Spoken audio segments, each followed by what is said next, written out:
everyone, and welcome to the Prince Magnum channel where hot rodding and romance do coexist. I'm your host, Prince Magnum. Welcome to another evening time chill and chat. Well, for me, it's evening time. Wherever it's at for you, I hope it's another chill and a nice evening for you guys, or day, morning, wherever you're at, because Prince Magnum channel is pretty well global anymore. So wherever you're at in the world, I hope it's a nice and chill for you. They're a long-winded way of saying, I hope wherever you're at, you're doing all right. Okay. Uh, Today we're going to start off with the usual pleasantries. First 10, about 10 to 15 minutes, we'll kind of chit chat about whatever, and then I'll kind of clue you guys in on production stuff and that sort of stuff, basically. And then, of course, it's going to be a financial Friday for me. Got a lot of stuff that's going to be going on Friday when it comes to the finances of the channel. And I actually had to sit down and make a list of what we were going to be going over. Some of it is going to require my expertise. Some of it's going to require Princess Faye's. Just a little bit of everything. We're really going to be diving headfirst into this, and we're going to try to get this AdSense thing sorted out. I thought we had it, but we don't have it, so we're going to need almost like a full day to fuck with that thing. So that's pretty well where that stands. So we got a lot of ground to cover. A lot of ground to cover. Friday, and of course it'll be a Faye's Corner come tomorrow. Well, not tomorrow. Friday. So we talked about it. I said, look, let's, do what we usually do on Thursday, and then come Friday, we'll kind of go from there, and see what's what. So I know I got to try to do some tweaking on my OBS. What's going on, Think Different? Well, one of the things that we're going to look at doing is getting like a donation code for PayPal, because even if YouTube doesn't, I'm not waiting on them, okay? Um, we have a Patreon account that I've got to get the information again. But I have a Patreon account where you can donate directly to the Prince Magnum channel. Okay. Well, you can donate directly to that, and we're gonna basically get a creator code where kind of a link directly to kind of like a creator code where you can donate directly to the channel. And we got to spend some time on the Teespring store. We have one.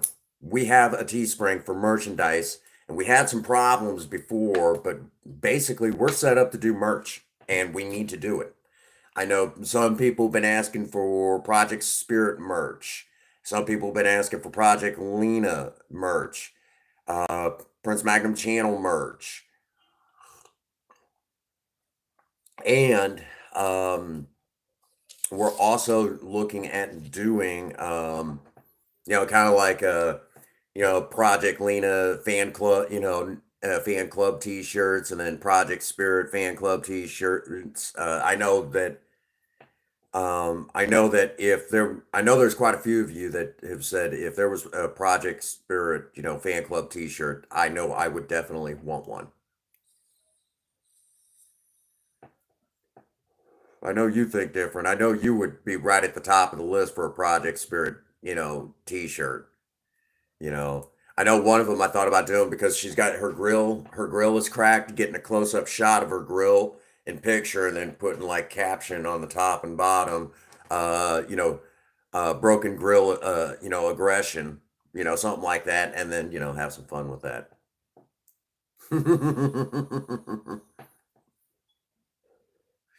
um, Oh yeah, oh yeah. I know you're right there when it comes to Project Spirit fan club merch. And of course we would get a percentage of all the t-shirts that were made. You know, what can we say? Project Spirit. Need we say more? I think everyone really loves Project Spirit. It's just one of those things. I know there's someone who's also asked, there's been a couple people that have also asked for cinnamon merch. Cinnamon merch. This is not a joke.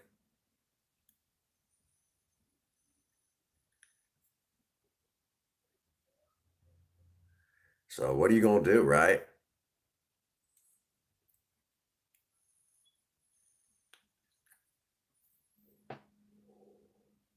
But yep, That's the excitement. That's the excitement. So, um, so yeah, there's going to be so we'll talk a little bit about that. Um, why we're having problems with the AdSense. So we'll kind of wait to another 5 to 10 minutes. Depends on who all comes in. If not, we'll start without them, and then they can play catch up later. It's just one of them things. Like, right here, right here. Well, hi, Taver. Come here, buddy. Come here. See if the big cat's gonna join us, and you'll understand why I say the big cat. Don't run off. Come here. Come here, buddy. No, come here. Oh, you're fine. You're fine. Ain't nobody gonna hurt you. This is our big one. This is Taver.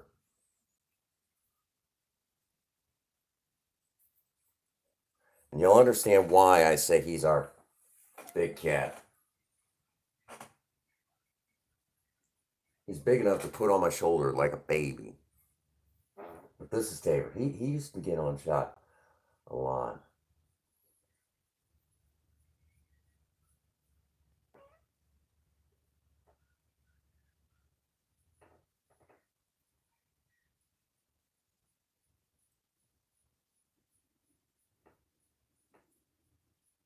Everyone swears up and down that this is Zelda's daddy, but it isn't.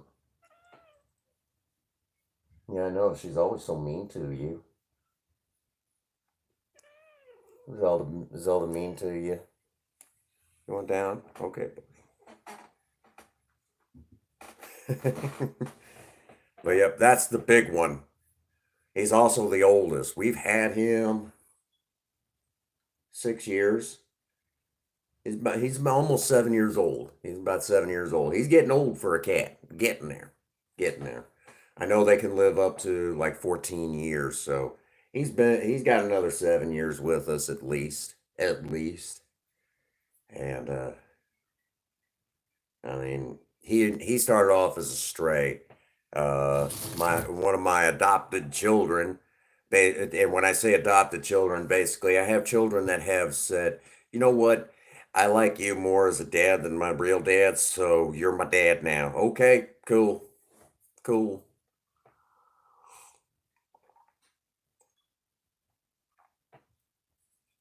So I have children that have adopted me. Princess Faye gets a kick out of it. She's like, that's sad. Uh, um, hmm? Are you live already?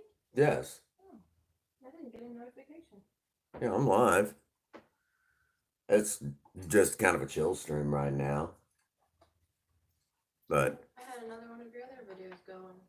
which video? I don't know. I just on the mobile you don't have to click on the video in order to technically view it. Yeah, no. So I've just been letting that go, and I think it's on a safer world one. But I never got a notice that you went live, so Yeah. I thought you were still talking to.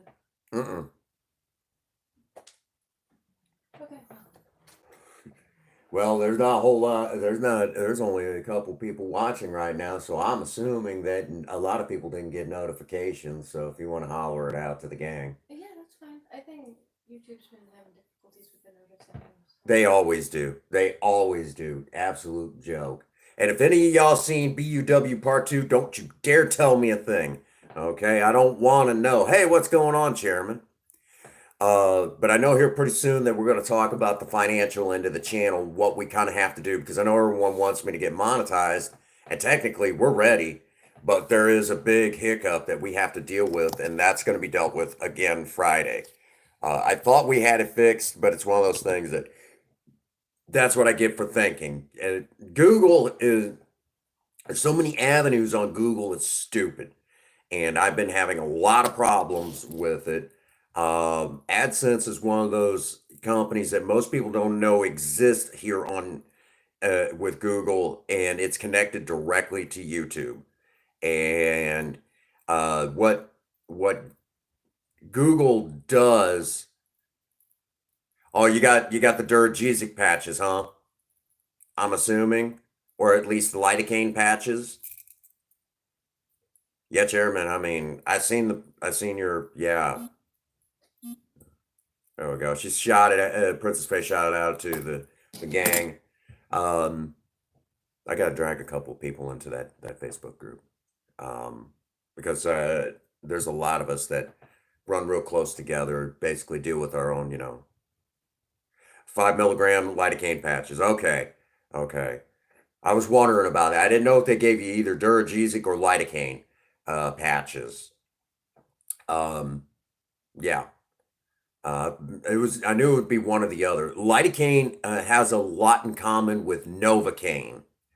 For those who don't know what Novocaine is for, it's the local anesthetic that they use during dental procedures, and lidocaine is along those lines. Basically, it's supposed to be like an agent that works the nerves, keeps pain at a low tolerance. Well, at a basically a minimal, minimizes the pain. So it's more tolerable, uh, almost like a local anesthetic sort of thing. But lidocaine is not nearly as potent, I guess you could say, as Novocaine.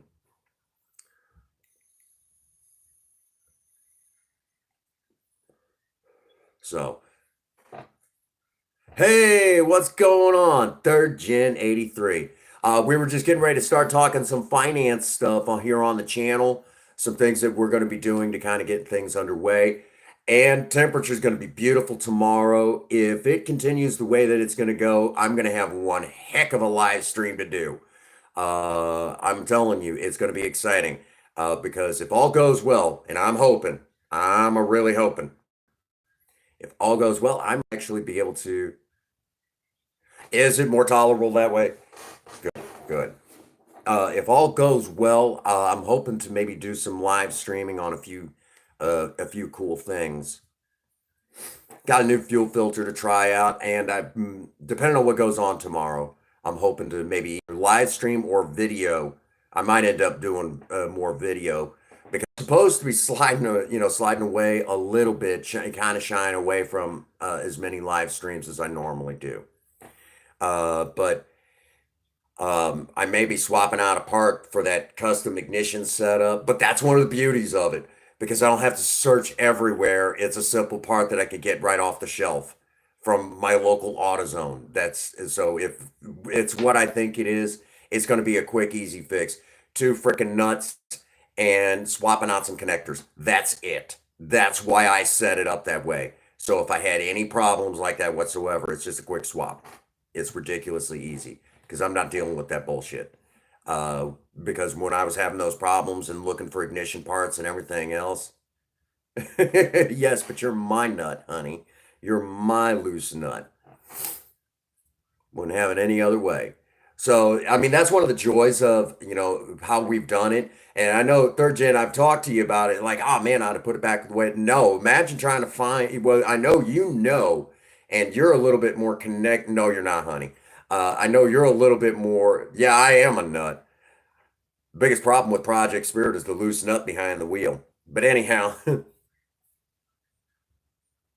love you, baby. But that's as well as I do, trying to find always trying to find the right parts and everything for those cars, and then having it shipped and everything. I've had nothing but problems just this past year. And it's like I'm not dealing with this anymore.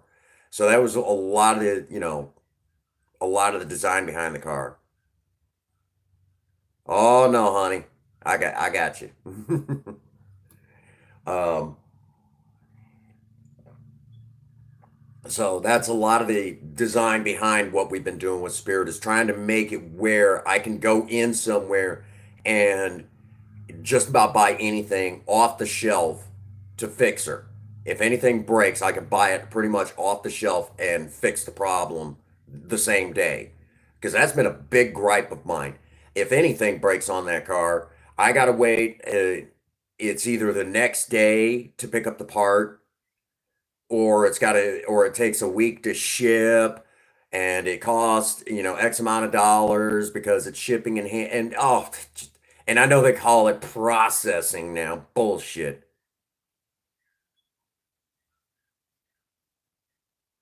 Okay, honey, I'll holler if I need anything. You go lurky turkey.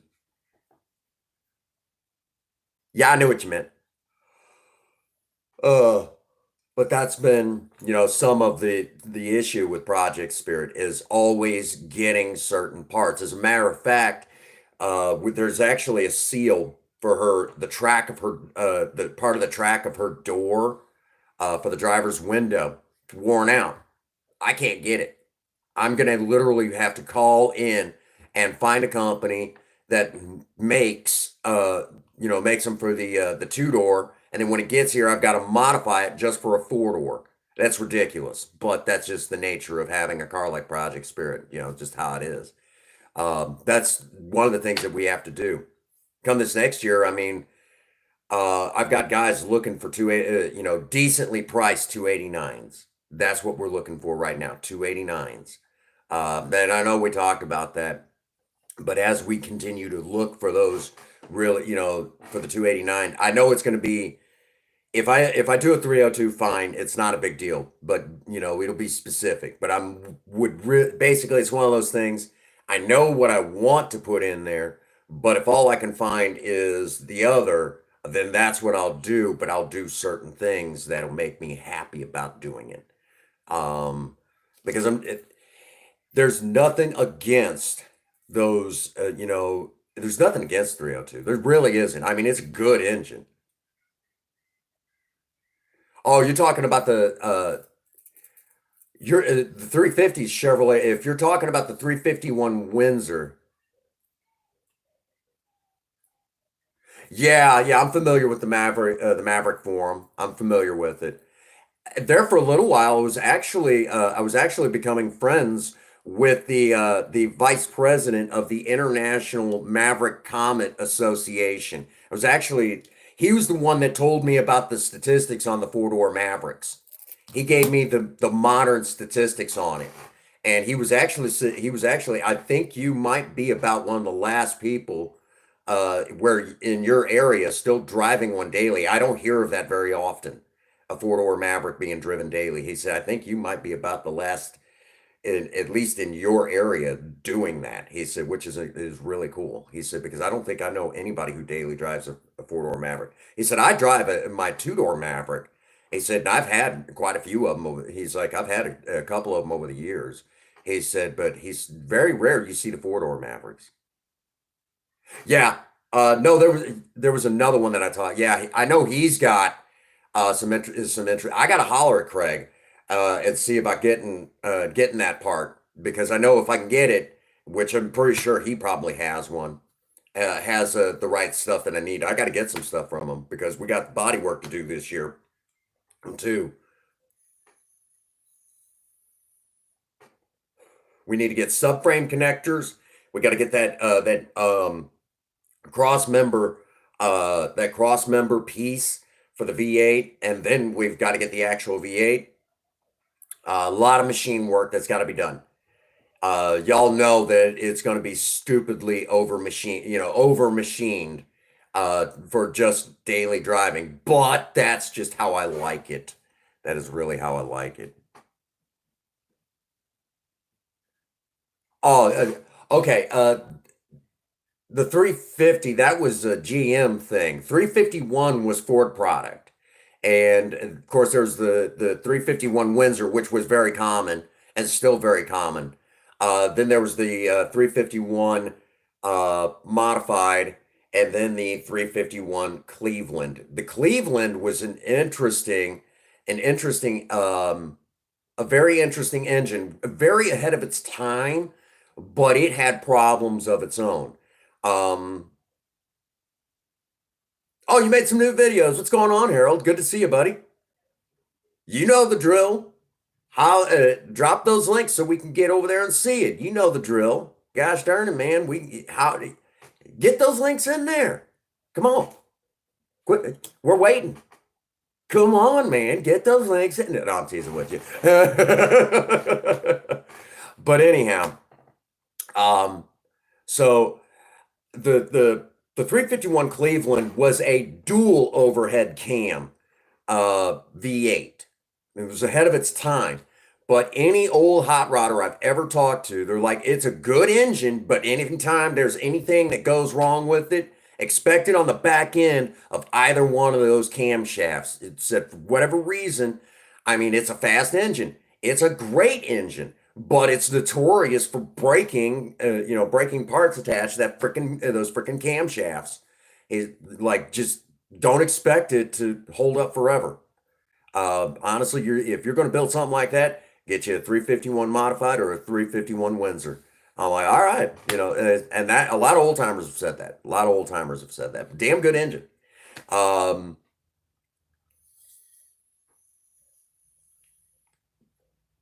Matter of fact, a little bit of movie fact. Okay, a really cool movie fact.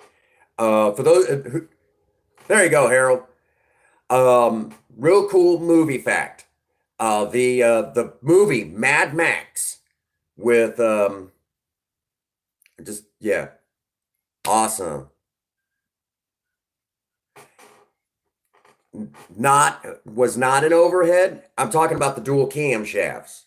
They might describe it, a little bit differently, but it had two camshafts. Well, you could put it in there specifically what they might consider it, but I know it had two camshafts, and they always complained about the problems with that. You can go, and there's a guy who,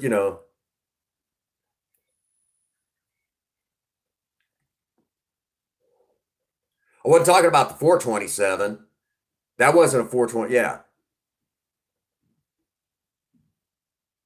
Yeah, yeah, I knew that. And most of the engines I'm describing, they had the single because it was over the anyhow.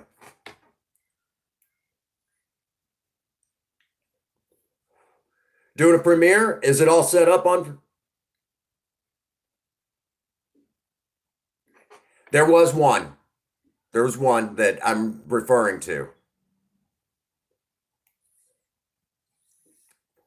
Came around 1970. It didn't last very long because what I'm describing was a problem, and that's why it didn't stick around for very long. But it was a cool engine.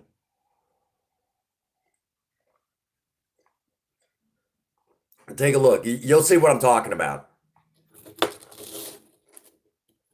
That's right. It was on a pushrod design. It was on a pushrod design. There was a specific engine that I'm referring to.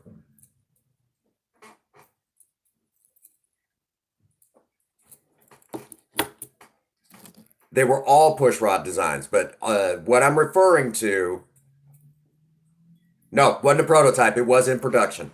It was a production engine. There wasn't a whole lot of them made, and a lot of people didn't know about them, but there was serious problems with them because of the dual cams. And if I remember correctly, it was the Cleveland. There was a Cleveland engine that I'm referring to. And I think there's even been like there you go, Lewis. All right, Chairman, you rest up. Good to see you. Thank you for the dropping me that like, Lewis. Appreciate that. Yeah, I know a lot of y'all invited me to some Facebook groups, but I don't get over and see y'all a whole lot in those groups. And I try to get to as many of everybody's videos as much as possible, but gosh dang it. Some of y'all go live and do premieres and stuff early in the morning for me, and I'm at work. So I don't get to see a whole lot, and I got to kind of play catch up later. It is what it is, right? Just one of those things, I play catch up on a lot of stuff. Um, okay, awesome, awesome. Good to see you guys. But anyhow, specifically what I was referring to with Spirit, with Project Spirit, the inline sixes is as fun as they are, and as solid of an engine as they can be, because the ones Project Spirit suffers all the same problems of a lot of it, a lot of those engines around that time. She leaks oil like crazy. It's ridiculous. And as time goes on, it gets worse. And I mean, I do what I can to keep it to a minimum, but the problem is that unfortunately, um, with those old with those old inline sixes, you can't get the parts for them. Not like you used to. I mean, you can get some of them, but it's all special order. There you go, Harold. It's all special order stuff, and it gets expensive. So let me explain. At one time, I could have probably rebuilt Project Spirit's inline six for about $3,000. Okay, which I mean, give or take, and even in today's money, there you go. But if you fast forward to today, with the fact that no one's really building the inline sixes like they used to, nope. That's not that wasn't the problem, and we did clear up the exhaust problems with it. She doesn't have any cats or anything like that. It's not a torque converter issue. It's not the torque converter. The problem that we're actually struggling with is kind of it's if you have the larger V8, it doesn't really make a whole lot of actually really doesn't make a whole lot of difference right now. It's just the typical problems that you ran into with all of them. And I've not seen any of them directly out of the 70s unless you did a little bit of tweaking to the automatics. She's solid. Once you get her going, once she's moving and she's going once she takes off, first gear, it's just like all of them. I've not seen a one with a stock, with basically a somewhat stock setup. And even in V8 class, it always seems like they're dragging like 1,000 extra pounds behind them. When you hit second gear, hang on. And it's just all of them that are kind of like that. There is obviously ways to tweak that out. But if you put a stall converter on it, it just means you need a few more RPMs. It doesn't, yeah. Um, if I was going to, but I'm probably going to need that stall, basically that slightly different torque converter when we do the swap. I'm probably definitely going to need it then. Because regardless, even if I put it in stock setup the way that I'm talking about doing, you know that you can basically practically over machine those internals to the point where it's just,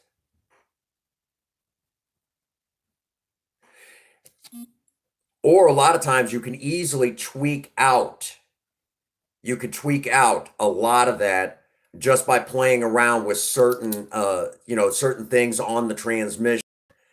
And I know specifically with GM, like because I know you're building that third generation Trans Am. There's actually a little valve that you can easily, unless you changed it, or it's electronic, but you can legit on your GM transmissions, you could just literally loosen a screw and turn it one way or the other on this particular valve assembly, and that'll adjust a lot of that out. Which I know I just got to take her over and have it taken a look at and see what we can do. But regardless, going through the gears, it's not doing exactly what I feel it should be doing. And a lot of times you can actually, what's going on, J-Dung? Oh my gosh, Steam, Miss Pac-Man. I love that game. That's an awesome game. I love that, Harold. It's a good game. And if you decide you should, it's one that you could stream and people love it. All right, J Dog in the house. What's going on, J Dog? But why spend the money for the looser torque converter or for one that we could get a stall out of or anything like that? Why would I want to do that when we're going to be getting rid of it?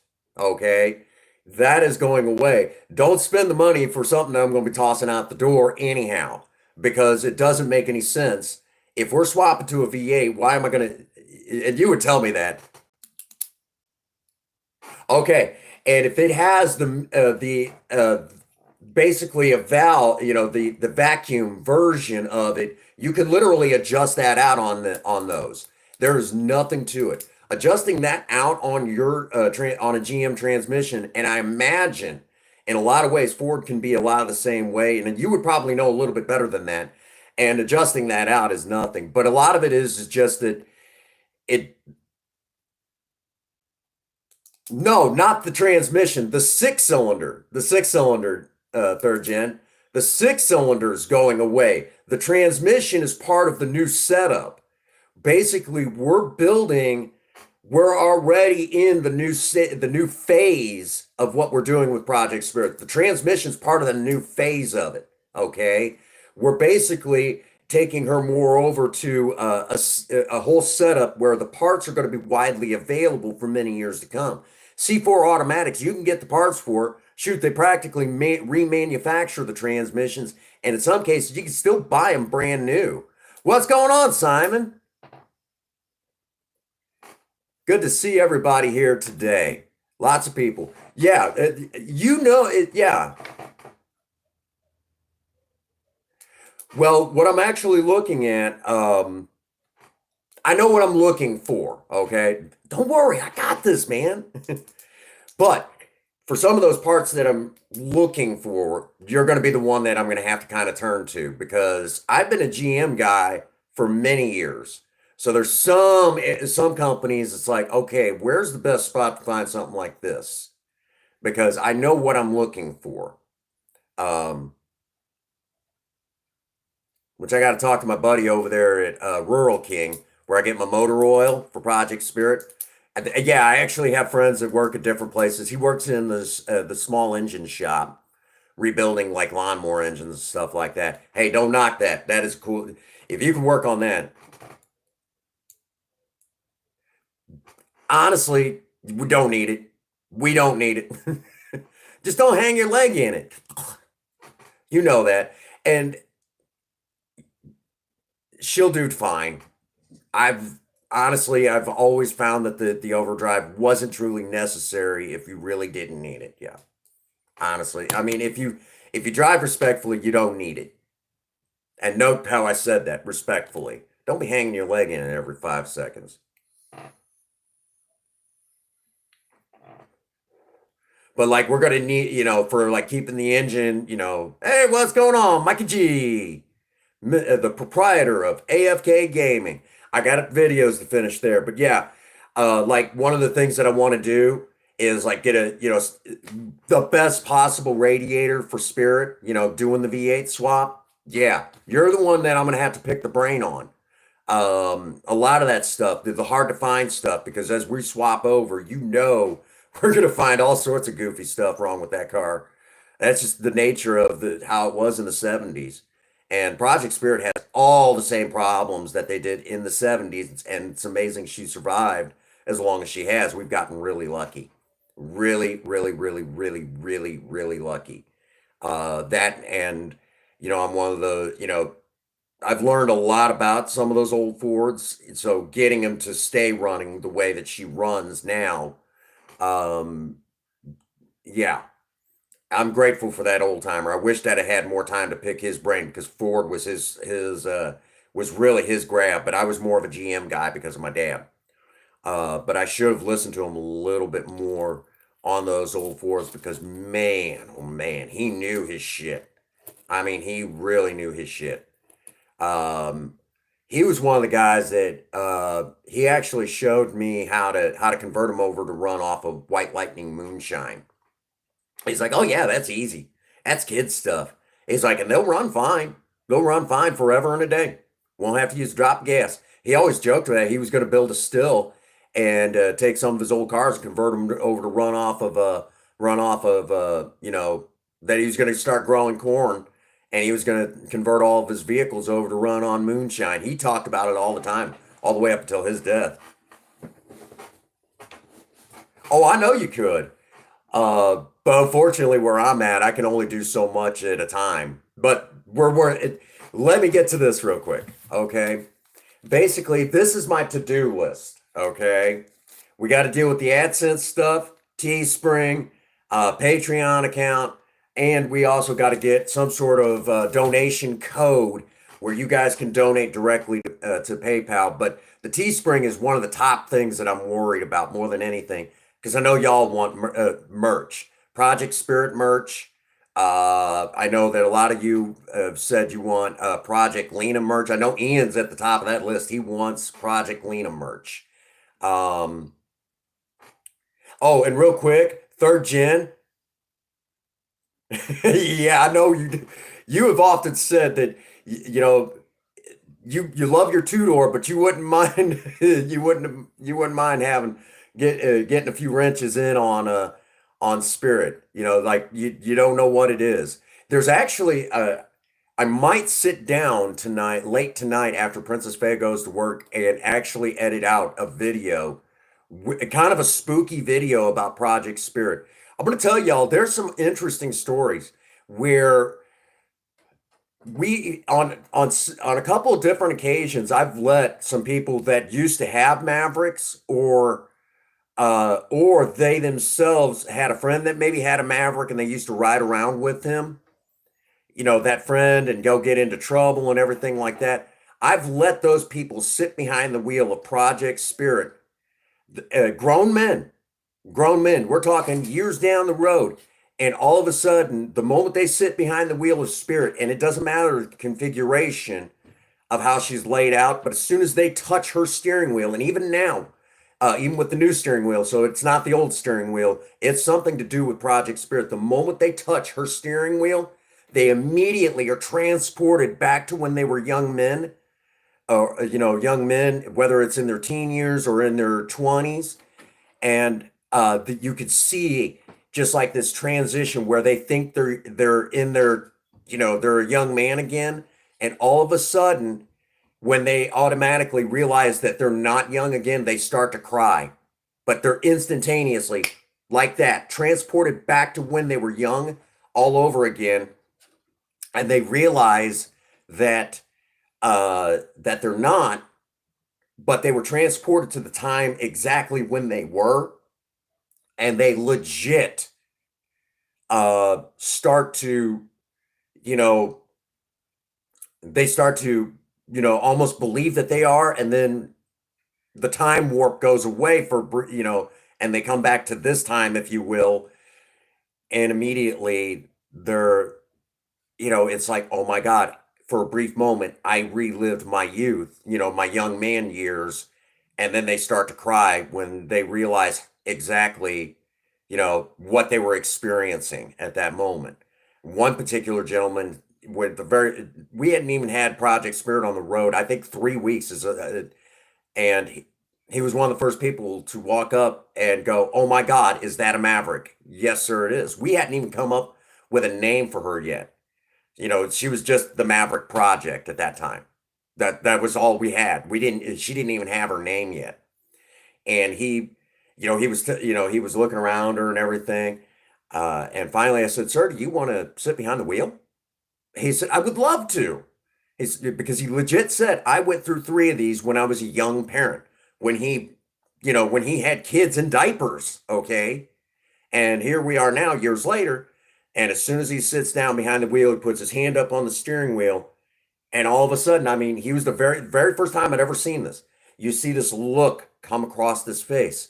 And he reaches up, kind of does this thing where he's almost like he's getting ready to start her up and go off to work and, make a living, and then come home to wife and kids and things like that.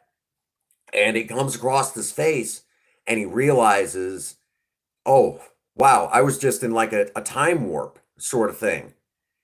And he realizes that that isn't what he's doing. This is, he's got grandkids now, he's much older, retirement time. But you literally seen like that look that strong young men get when they're, getting ready to tackle the world, got the world by the horns sort of look. The whole world is my oyster look. You guys know what I'm talking about. A lot of you older guys out there know exactly what that are my age or a little bit older. You guys know what I'm talking about. Where we're feeling confident in our young years. We know where we're going. We've got it all figured out, even though we don't. But we got it all figured out, and we're gonna take the world by the tail, and we're gonna make it our own. You know what I'm talking about. And that man was reliving that moment at that very second he touched Project Spirit's steering wheel. I am not kidding you. And when he came back, he started to cry and he says, "I am so sorry, young man. I I I apologize. I was just for a brief moment reliving when I had kids in diapers and I was getting ready to go off to work and make an honest living, and that I was raising my kids with my wife." He said, "I was just reliving it for a brief moment." He said, "I don't know what just happened there." He said, "But it felt really good. Thank you for that." Yeah. Right? Oh yeah, see, you're already there. You're already there. You know what I'm talking about. And see, and the funny thing is, you yourself you even said, "I don't know what it is about that car. I love that car." Even you yourself have said that. Honestly, I honestly think you would probably have a lot of fun with her. She is a lot of fun to drive. The and when I did that one video, it was after when I was still working at the other store, which that's a whole thing. The poor guys. It has not been the same since I left. I will just say that I can't give too much on the inside, but I can tell you it isn't good. Oh my God. I heard our repairman. Don't blow the store up, guys. Anyhow, I can't tell no more. But I will tell you this, that that video where it's like Project Spirit saved me, what it was really like. That was kind of an everyday thing for the longest time. And I would go out there. I mean, I'm ready to, not only am I ready to get, thinking about getting drunk, but I'm going to take the empty bottle, and bludgeon, my coworkers, after I'm good. And, but obviously that never happened. Project Spirit, a lot of times, just the sound of her engine and everything would just soothe away the anger and horrible feelings and things like that, you know. So that was what Project Spirit really did, and it was really, really awesome, really awesome.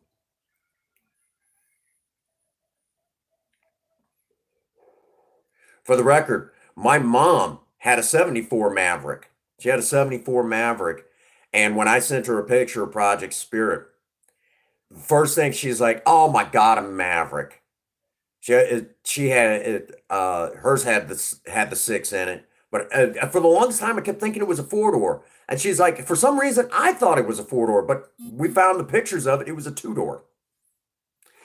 But it was this real pretty gold. My dad had redone the paint for her and everything else. It was a good looking car, real good looking car.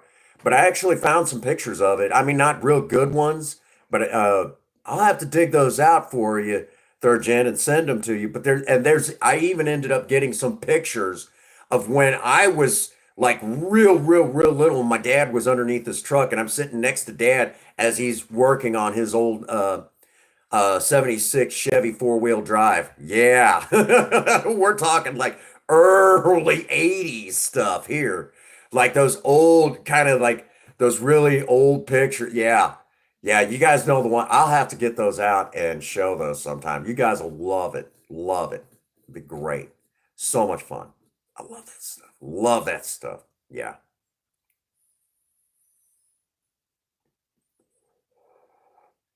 I'll have to look. I think I've got them saved on my old phone still. But yeah, really awesome pictures. Really awesome pictures.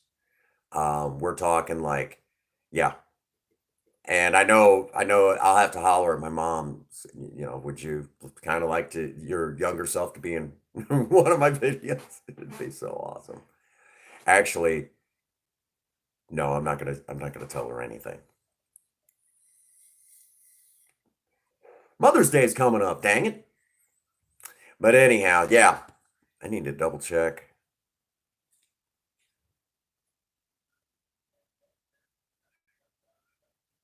Oh, there's my mom.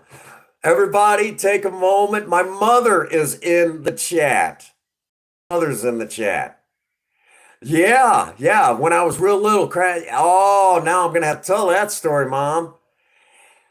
Evidently, Dad was working on the truck, and when I was real, while he was working on that same truck, of all the things, uh, I was sitting inside the truck while it was running and he was working on it. Reached up, pulled the gear shift down, and the truck went forward and took out an entire carport and dropped it on top of the truck with me inside of it. Crushed the cab in, from what I understand. And mom gets a phone call from dad, all upset and everything. Yeah, I was about five. Was it about five? Shoot, I don't know.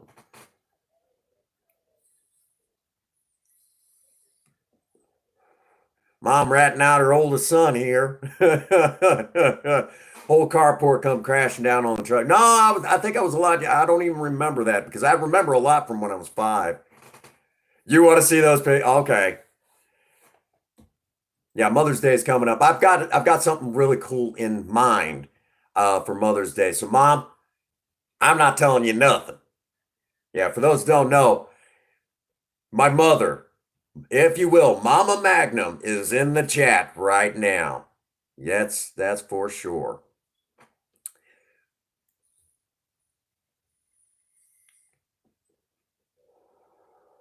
So tonight's just kind of a chilling chat. We're just kind of going over some things that we're going to be kind of going. Friday is going to be a real interesting financial day for the channel.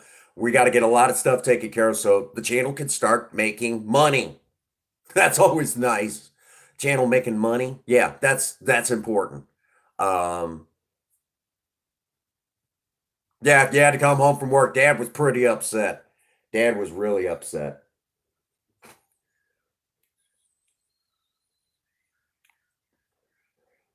For the record, though, Mom, for years you all always said I look like Dad. No, more now than anything. I think I look a little bit more like you, Mom, more now than ever.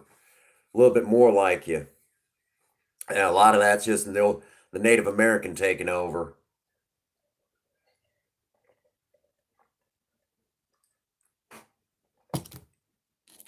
But yeah, yeah, Mom had to come home from work. That was, yeah, like, okay, I'll be right home. Yeah, Dad was pretty upset about that one.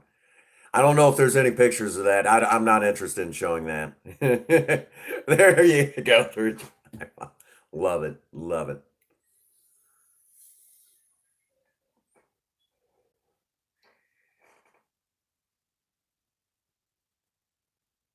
Oh, we don't need to see those pictures. We don't need to see those. I know you got a lot of those old pictures from, like when I was real little. But yeah, yeah, amazingly enough. Amazingly enough. Yeah. There you go, Mom.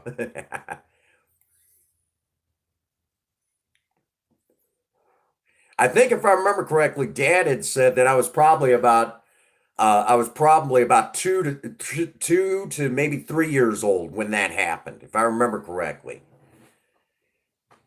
2, 3 years old.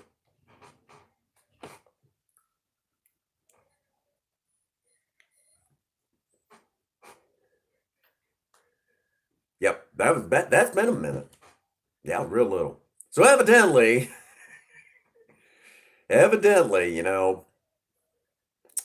yeah, Dad was pretty upset about that. Had everything fixed, got it all straightened out, but dang it, yeah, banged up that cab pretty good.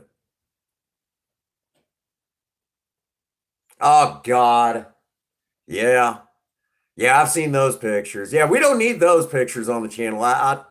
I mean, those could stay, kind of locked away. We'll leave those alone off the channel and all that good stuff. But yeah, what Mom's talking about, for those that are wondering, and I know Princess Faye's seen a couple of them. They would go to wash Dad's truck or Mom's car. No, no, we don't need a Mom. Thank you though. Thank you. I appreciate that. And 5-gallon bucket. And they always put the warning signs, don't let the kids, poke their head, because they can fall inside of it. And evidently I didn't do that. I thought it was cute because I was not a big kid. I've always been of small stature. I could fit inside the bucket for sure, and I would crawl inside of it because, and would poke out like it was some sort of game. Yeah. So there's pictures of that. We're not interested in showing those off. Y'all don't even know. I already see third gen in the background. I want to see that. I gotta see that. And I know if Mikey G's somewhere in the background, he'll be saying, "Yeah, I would love to see that." Prince Magnum as a kid, crawling inside of a bucket, peering over the top. No. Uh, now just stop right now. Yeah. Oh my gosh. And then of course, uh,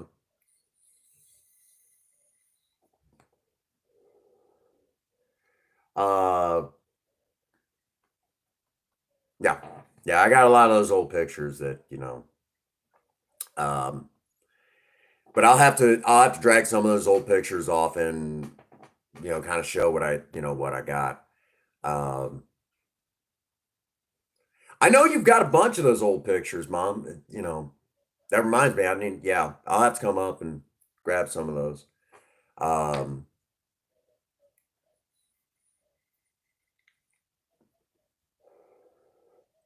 but yeah, oh yeah, the excitement. Um, let's see. So yeah, Friday is going to be a lot of time spent on basically kind of getting everything together for the financial stuff for the channel. We're going to spend a lot. Princess Faye and I talked about that at great length. Um, the channel's got to start really paying for itself a little bit more than what it already does. It kind of sort of already does, and I know it's going to be kind of weird how I explain it. Basically, I can get extra hours and I get paid pretty decent for where I work. But if I want to increase our business, I just got to pull the car where you can see. Yep. Yeah, I'll have to come up and well, it's right now it's just been so hard with work and everything. But if I want to increase our business and the bosses all know this, I just pull my car where you can see it a little bit easier from the road, and people will come by just to see the car. So it'll almost double our business like that. It's ridiculous. But people will come by just to see the car. They'll actually drive around the building a couple times just to see it. Yeah. People come by taking a million pictures. It's a small old kind of a small town where I work up in Fredericktown, and they love their old cars. Of course, it's one of those things. I mean, I could even if I was going to St. Louis, and we're talking going like into downtown St. Louis with Spirit. Um, I kid you not. I mean, you'll just be cruising down the road doing 60 miles an hour. Nobody says anything. Everyone drives really respectful around that old car. Most everyone, almost everyone for the most part. I mean, there's always going to be that one idiot that's like kind of makes you nervous. But here's the irony of it. As they're driving around, they're honking, they're waving, and it's like, "Hey, what's up?" It's just like a big, that poor car. It's like if I want for some odd reason, I guess I don't blend into traffic anymore. And those cars are everywhere, or they used to be. Yeah. I don't blend into traffic very well. The irony of that. Who knows why, right? That's the funny joke. Princess Faye is like, you can't get into trouble. You can't do anything to get into trouble because if you do, they know where you live. It's like, and I'm sitting there like, yep, yeah, you're right. You're right. I can't go anywhere, you know. I can't get it, I'm not allowed to do anything. It's like, oh, I can, yeah. They see that car doing something it's not, they know where to find me. Not like there's, those are everywhere anymore. But when Princess Faye said that, I said, why? I said, those cars are everywhere. She said, get out of your time warp, idiot. Yeah. She said at one time they were everywhere, but not anymore. Those cars haven't been um, yeah. No, there's a guy started to mention this earlier. There's a guy that I actually gotten some statistical stuff. Well, some kind of guesstimated statistical stuff. Uh, you know, from like the 70s on the Mavericks. And he was telling me, he said, I'm going to tell you honestly. He said, because he was the vice president of the, International Maverick Comet Association. And I forget the guy's name. Back, I'd had Project Spirit like a year. And I contacted him, just wanted some information stuff, basically who to talk to and things like that. And he's like, there's not a whole lot of Maverick stuff where you live. He said, but I do have some interesting information you might be interested in for your YouTube channel. I said, lay it on me, my man. And he says, okay. He said, I'm going to guesstimate, say, right around like a couple million were the four-door Mavericks were made like in the 70s. They made a lot of them. He said, but there's not a whole lot of them left. He said, you still find the two doors pretty, in fixable condition. He said, just the way it is. He said, the four doors are pretty well, for the most part. He said, there's a handful of them left. He said, there's something like right around 5% left. He said, a lot of those are in junkyards, unfortunately. He said, a lot of those are in junkyards still waiting to go to the scrap heap and the last of their good parts being stripped off of them. He says, a lot of them.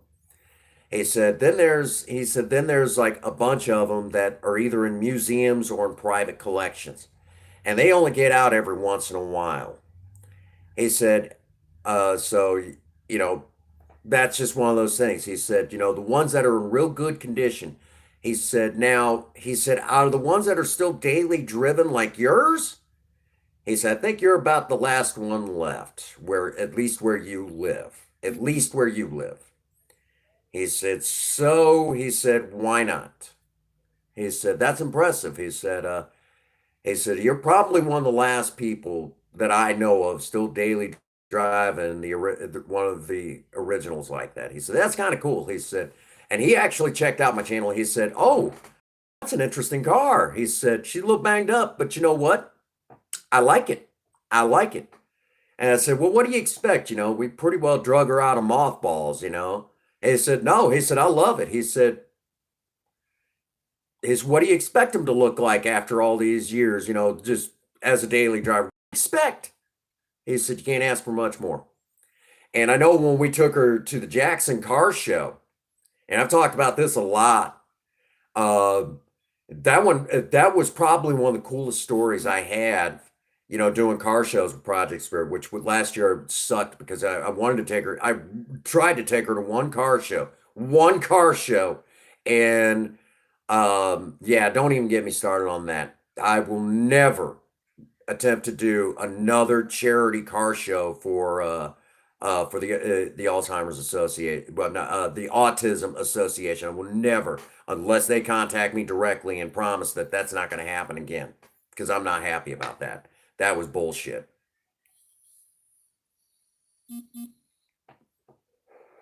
Don't even get me started on that. But any hoop-de-doo. Um, you know, so all that being said, if you will, that when I took Project Spirit to the Jackson Car, the 4th of July Jackson Car Show, the interesting story behind that, for those who don't know, what I usually do is I will contact that, the people putting on that car show and tell them, look, I run the Prince Magnum channel, Custom Cars and Romance. That's our main grab. We do other stuff, but that's the main thing that we're into. For YouTube, I'd like to bring up at least one of our project cars for show, but I'd like to bring some camera equipment. Are you guys okay with that? Because if not, we won't bother you guys. I don't want to make a scene, sort of thing. They're like, yeah, yeah, go ahead and come on up, get all the video footage you like. What projects are you bringing? And this is what they asked. And I will tell, well, what projects have you got? I said, well, my wife has got a 2003 Pontiac Grand Am GT on the channel. It's known as Project Lena. And I actually will be bringing up a 1975 Ford Maverick four-door known as Project Spirit. Wait a minute, you got a four-door Maverick? A 1975? Yes, I do. And when I told them this, they're like, I don't care what you bring, you have to bring that car. You have to bring it. I'm like, well, she's still a little beat up, but I still drive her every day. And they're like, it doesn't matter how beat up she is. The fact that it's still on the road being daily driven is even cooler. And I told the man, that particular gentleman, I told him about, I said, I actually know the car's story. He said, you're going to have to tell it at the show when I bring around the other guys who, from the car club. You were definitely going to have to you're going to have to tell us the story. So I went, Princess Faye and I went up there, and there's video footage from that car show here on the channel, all the way back from 2018. It's in one of our playlists, I think. And when we went to that car show, and came in, went up to the table, and I said, told them who I was. I said, we've got camera equipment here. I said, because, and they're like, yeah, go ahead and get all the video footage you would like. It would be really, it's going to be really awesome. So you've got the Maverick here. Yes, I said, Project Spirit is here. I told them where to find it. I said, I will definitely make sure that when you guys get close, that I'm over there.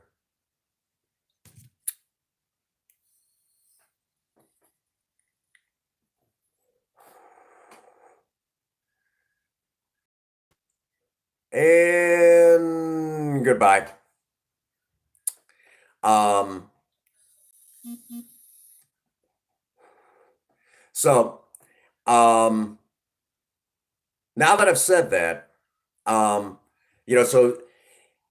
when they got up there, they said, "This is the car that we wanted to see. This is it." And I said, "Okay." And I basically gave them the story, where Project Spirit had been, the things that she'd done, all that awesome stuff, including her backstory from when she was brand new, all the way up to when we got her. I was able to tell them that story. And I said, I know right now you guys really want more than anything to hear her run that original six fire up. And they were like, yes, hit that key. So we got in, I started her up, and just as soon as she fired up and everything, immediately they all looked at each other. She's hitting on all six. That is impressive. And they're like, son, she may not trophy, but it's the coolest car here. We love her. We love her. She's amazing. Absolutely.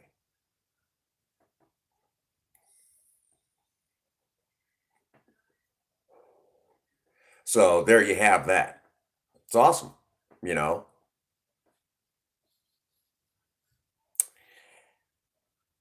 And don't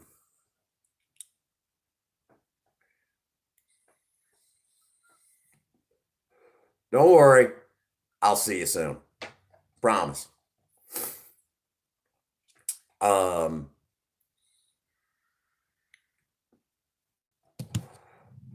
but anyhow, so that right there, I mean, the old timers love that old car. I was at one car show where this one gal walks up. No, it was a car meet.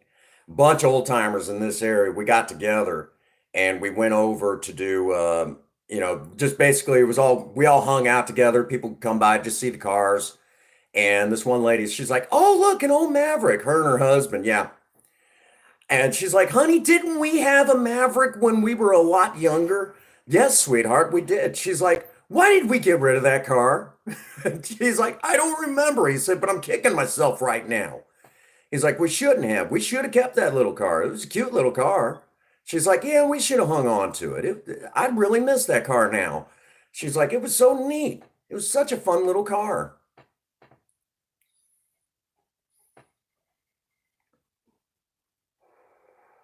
Oh, yeah. She's like, I miss that little car. It was funny. I was at one car show. This was back when, like, 2016, and Project Spirit, and that was when we had Project Vera.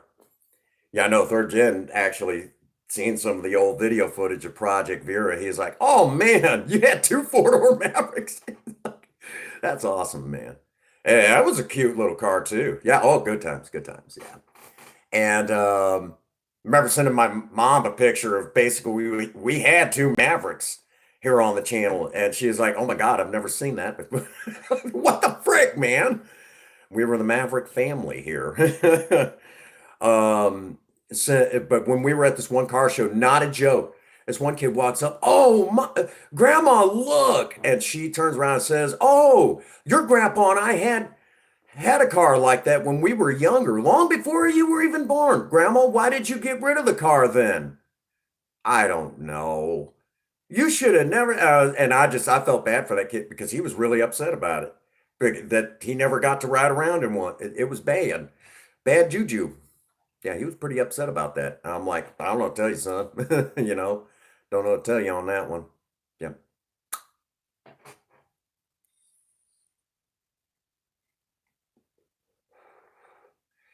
it is what it is. That car's been around. Now, for those that do not know, Project Spirit has kind of made herself a staple in where we live as far as like the community goes, because it is a small community where I live, from here all the way to Fredericktown. And it's a small community, kind of spread out a lot of country area, a lot of back roads, like old highways that don't even have shoulders to the road, if that's any indication what it's like. So let me kind of clue you in here. Um, that car has been used to, like, the very first, one of the very first car shows that we ever did with Project Spirit was of all the things, how cliche is this? The, you know,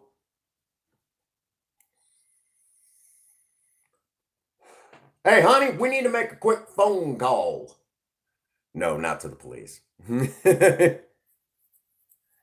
um, I have some friends. Anyhow,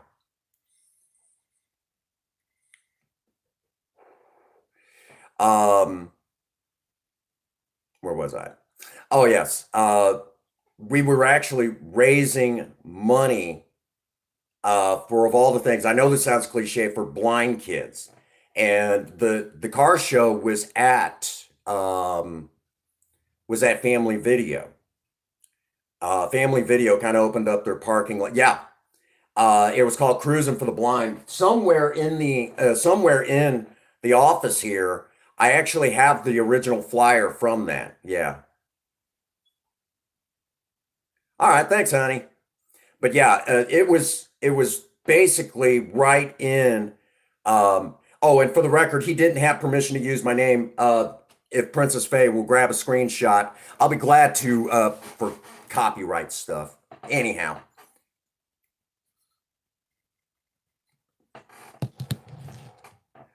but any hoopty doo. Um, so we did that one, and this is where we discovered we needed the poster board thing. We actually have to have, like, so in later car show videos, you'll actually see like a poster board in front of Project Spirit, because everyone knew there was supposed to be a car from YouTube, but they didn't know which car it was. Yeah, that was all the way back in 2016 when we showed her for the very first time at the Azalea Festival. And then we showed her at that one like a month later. And it was all the way back in 2016, like around April of 2016, we showed her. And in 2016, we did quite a few car shows in 2016. We did the Azalea Festival, and that's where Project Spirit trophied for the very first time. Then we did the Cruising for the Blind. Then we did the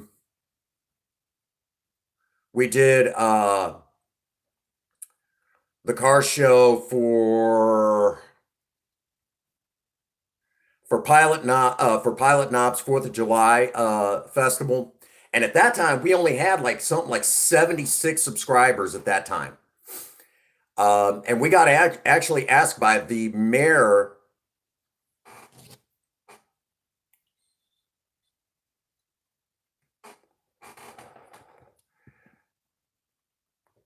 We actually got asked by the mayor of Pilot Knob to bring both the Mavericks up to that car show. And we, of course, we were glad to. And for the record, that was when we had Project Vera. And when we took Project Vera there, Project Vera got first place in her class. Project Spirit got runner up in her class. So, and I know they were actually separated by like 2 years. Okay. So if they'd been both 75s or both 76 or newer, we would have been in the same class.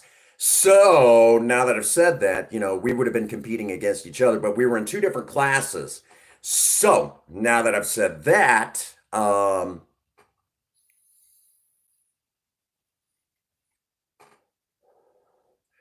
um,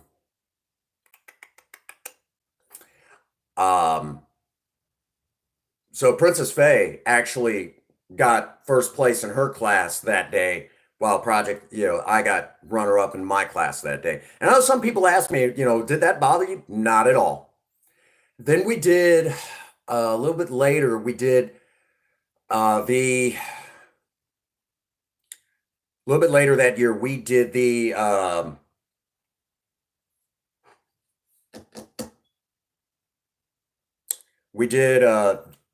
Oktoberfest car show over at the private school over in Farmington. I know the one, I can't remember if it was a Catholic school or something like that, but we did that Oktoberfest over there, and that was a joke. Oh man, they were really just not very friendly to the channel over there. And yeah, it was one of those things that they just were really not that friendly to the channel. And I said that I would never do another show for them again after that. Just because, I mean, when you shout them out to have more people come over to the car show and help raise money for whatever cause it was, and I'm like, you know what, and to kind of be treated like that, it just really was not very friendly. And I said I would never do another show for them again. Um, so, so I won't have nothing to do with them. And yeah, I did one show for them. That was it. The next one I did in 2016 was a car show over in, I think it was West County High School. And that was where Project Spirit got her first place trophy. She has one first place trophy, and it was from that car show. And when all the kids found out that she was on YouTube, the kids actually threatened to riot when they were able to turn on YouTube and see a car that was in their, that already was taking quite a few views even at that time. Not a whole lot because she was coming, we were still operating pretty small at that time. I think it was coming up close to 100 at that time. Um, and a lot of we're talking, we weren't near where we're at now when it comes to, the videos, but we're talking way back when, Project Spirit, you know, yeah, pulling in and everything. Yeah, she took first place because when kids could turn, the kids at that school could turn on YouTube and watch a video with one of the cars that's sitting in their lot at that particular moment, they were just ecstatic, ecstatic. They thought that was so cool. And they said, that car better be rolling off the lot with some sort of trophy. If not, there's going to be problems. Basically told their judges that car better be getting something, or there was going to be problems. So it was really awesome. I thought that was really neat. And they had this really awesome cover band from the school that was actually from the school. And from what I understand, all the proceeds from that particular event went to help the music and arts division at that school. So it was really awesome. And I don't think they've put on a show since then, or at least I've not heard that they have. And music and arts is always, music, art, is always something that I believe in supporting because I really honestly and truthfully feel that that it is without a doubt, um, without a doubt that it is definitely something that we should all be supporting because that's something that in schools doesn't really get enough money from the school to support. Without a doubt, I believe that music and arts suffers in the schools. That there's not enough emphasis on it. Um, music, art, anything of that nature is definitely a part of our culture. And if we're not focusing on it, we're not expanding the culture in the United States. So that is something that, when I heard it, I'm like, I looked at him at work and said, don't expect me here this day. It ain't happening. 2017 Project Spirit was off the road for a good long while, so we didn't do any car shows that year. 2018, we did a lot of car shows that year. No, I'm sorry, there was one other car show that happened in 2016. We did an actual car show for a particular, oh shoot. We did a car show, believe it or not, for um there was an accident for a guy who owned a shop over in Park Hills, owned a particular automotive shop. It's still there. His family, I think, still runs it. But him and his wife had taken their kids down to Florida and was just having a good time, having a nice vacation. Crazy accident happens. Mom and dad are basically, you know, um, mom and dad are basically no longer on this earth, and the kids are in the hospital, and it's pretty. They survived obviously, but it was pretty bad.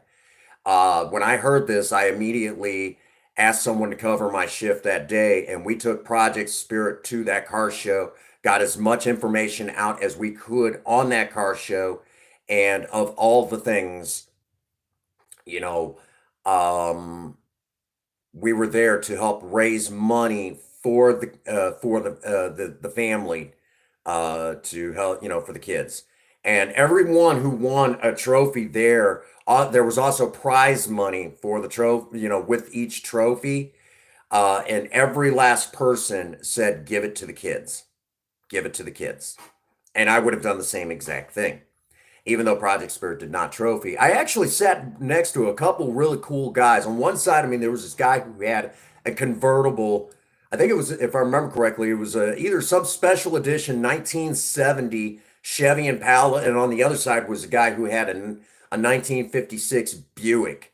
Beautiful looking car, gorgeous looking ride, beautiful.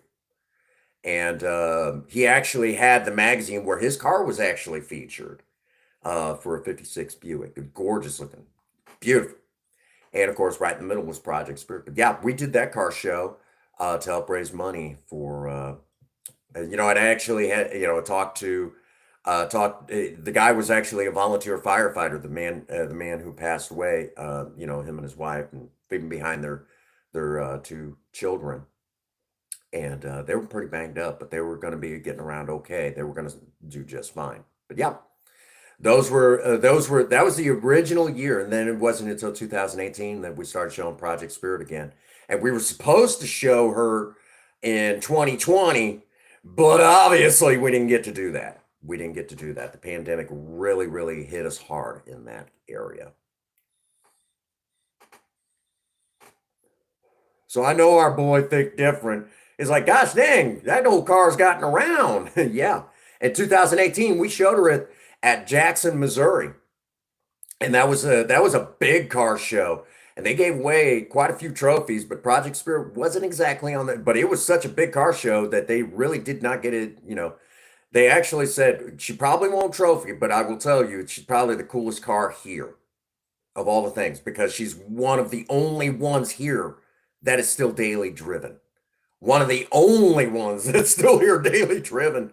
I said, oh yeah, we cleaned her up before we brought her down. I said, but she's still, she's a little beat up, but yeah,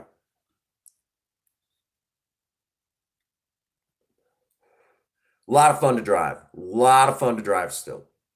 And yeah, oh yeah, a lot of great memories with her.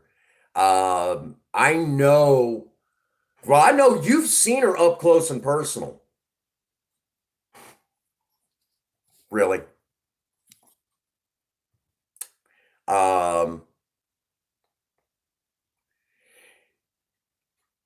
Goodbye.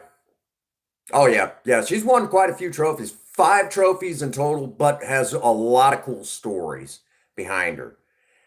Project Lena, we don't have much of her backstory before we got her. We bought her from Carmart over in Farmington. And yeah, I know you've seen her up close and personal, and you fell in love with her right away. And you're more of a GM guy than anything. I know you're more of a GM guy, and you're like, you know what? I may be GM, but that's a cool car. Um, Sometime we'll have to get together. I'll let you. We'll take her. We'll take her for a cruise around, and you'll fall in love with her. You'll fall in love with her even more. As time goes on, the more and more we do, the more and more people are just like, you know what? You can't help but fall in love with that old car. But Project Lena, I mean, there was one day I was getting out of Project Lena, and there's this guy. He's like, "Wait a minute, that ain't no Maverick. Where is the Maverick? You did not get rid of her, did you?" I'm like, "No, this is the wife's car." Okay, well that makes sense. He's like, "It just isn't you, man." I said, "Actually," and I showed him some of the stuff that we'd done to Lena, and he's like, "All right, now that's cool. That's really cool. All right, you got my attention." Yeah, she's a pretty cool car, you know.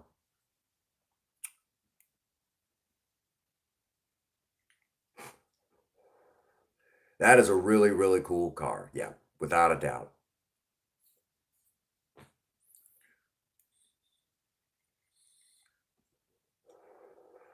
So there you have it. I mean, Project Spirit's been around. She's been around a long time on this channel.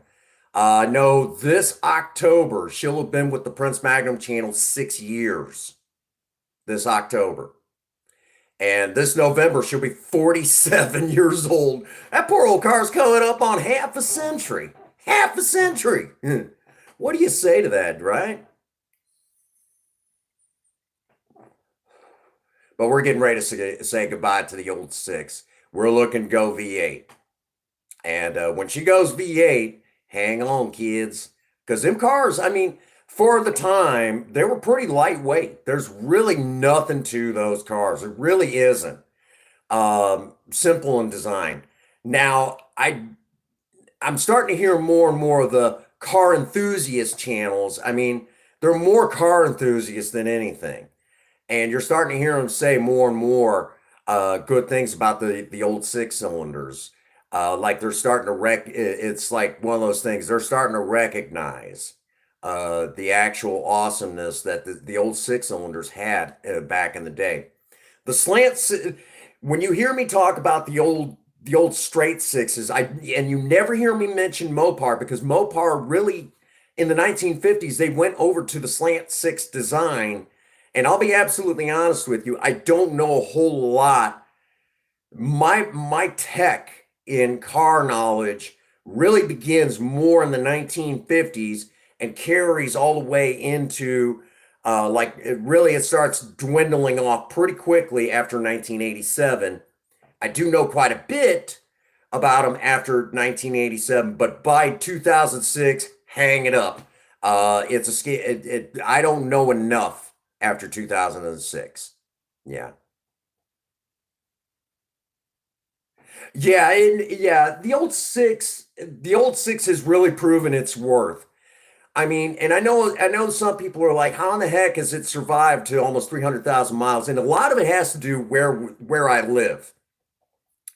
I think if I remember correctly, I'm only 600 feet above sea level where we live.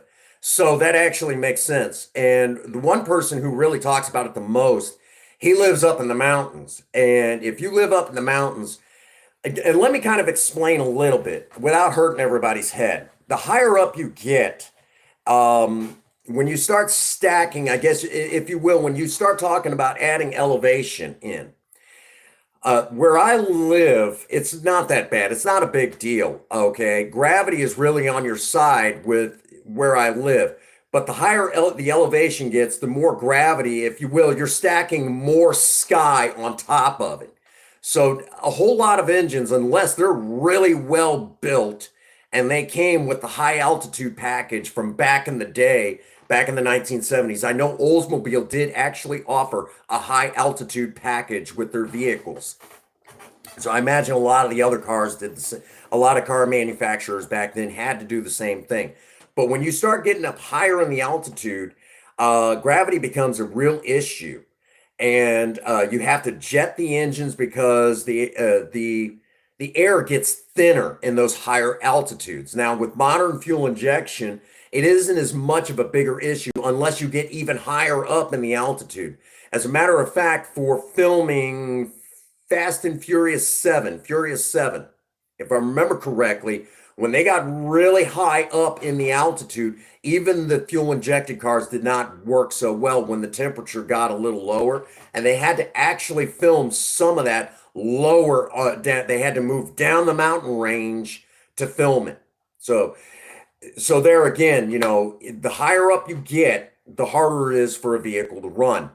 So when you start figuring in when it gets harder for an engine to run, the higher up the altitude gets, the harder it is, the harder an engine has to work, the less longevity it has. So where I live, inline sixes can get into the million-mile marker easy.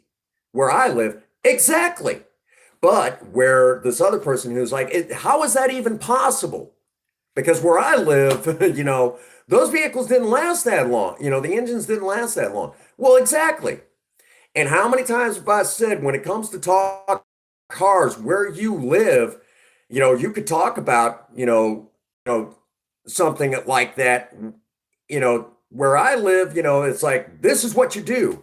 But in another part of the country, not so much, because we're in another part of the country, you're like, why the hell do you need to do that? Because it's different, so it's a totally different ball game in that regard. So if you will, um, that's kind of how it's worked. So where this person lives, where his V8 runs solid, where he's at, where I live, if he brought it here, his car would run like a freaking jet. He'd swear to God he automatically had a jet engine under the hood because it's a different elevation, different climate, different air consistency. Gravity's even going to be a little bit different. And let me also explain that. The higher up you get when in elevation, the more gravity kind of wants to pull something to the ground. That's why another reason why the engines where he lives don't necessarily last as long as they could where I live, if you kind of caught what I'm saying. And let me explain it like this. A sniper in any military around the world knows this all too well. You would think with a higher elevation, you just point where the target is. No, it doesn't work that way because that higher elevation, the higher up you are, and then you try to shoot a target that's lower, gravity will actually pull the bullet to the ground faster. So you actually have to figure that in. You actually have to figure in for a very long distance shot, the higher the elevation, you have to actually figure in for gravity of all the things. Because the higher up the elevation is, the more gravity will pull that bullet to the ground. If you find that interesting. Totally neat, isn't it? Isn't science fun? Yeah, I know right now, Thick Difference, like, really? You actually, what the frick, dude? Yeah, I know the humidity. It's absolutely horrible where we live. Yeah, it's horrible where we live. So when you start figuring in for the account of just something like, elevation like that, yeah, where he lives, when I say Project Spirit 6 cylinders coming up, When I say Project Spirit's engine's coming up on 300,000 miles, exactly. But where he's at, he's like, no, that's not possible. Exactly where you live. Exactly right. It's really fascinating. It's really fascinating how that all works. It's really it blows the mind. It really does blow the mind. And then I mean, I know there's a lot of motorcyclists with vintage motorcycles when they go through to like Sturgis and places like that. They'll say, "Hey, do I?" They'll actually call ahead to people they know up in that area. They'll say, "Hey, do I need to jet? Uh, I'm coming out here for the first time. Do I need to jet my bike?" And what they're talking about is the carburetor jets. So you have to, adjust the timing and everything else, just to deal with the mountainous being up in the mountains. It's really, really interesting.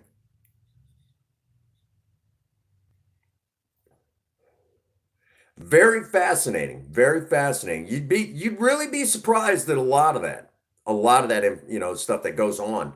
I mean, yeah. So the science behind engines, from way back in the day, there was a lot more to it than just, yeah. So, but yeah, so if you find that interesting, yeah, Project Spirit. But yeah, she's starting to show the problems of the 70s because quality control in the 1970s was really, really kind of sketchy. Some days it was really good, and some days it wasn't so good. And a lot of that had to do with the fact that the American market at that time was really kind of being overtaken by foreign vehicles. And as a matter of fact, to this day, many American automotive workers look down upon the American public that buy foreign vehicles, and where it's the automotive company is outside, is operate, for the most part, is owned by a foreign company. So companies like Toyota, even though they've got factories here in the United States, but they're out of Japan, and companies like I think Mazda and a few companies, I think even Nissan has factories here in the United States. Even though they have a few factories here in the U.S., they're primarily, Japanese owned. That being said, uh, like automotive workers, well, like General Motors and Ford, and technically even still the old Chrysler Corporation will look down upon anyone who owns vehicles that are not from the big three. The reason why is because you're taking jobs directly from American automotive workers and engineers and things like that. They feel that way still, and they look down upon it. As a matter of fact, my grandpa, who worked for Chrysler for over 40 years, if you bring a Japanese car into his driveway, you better be turning around and taking it right back the way you just brought it immediately. Because if you do, you will hear it from that man. And he's still like that.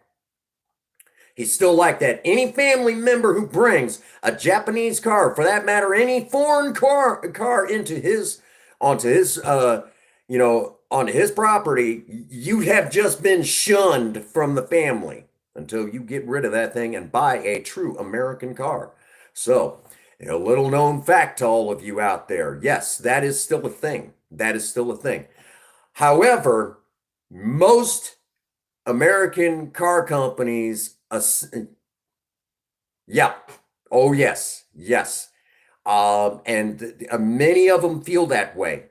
Um, Now I will say this: most of the big three now, their stuff is made in China, but assembled here in the United States. There's a handful of stuff that's still made here in the U.S., but not as much as you think.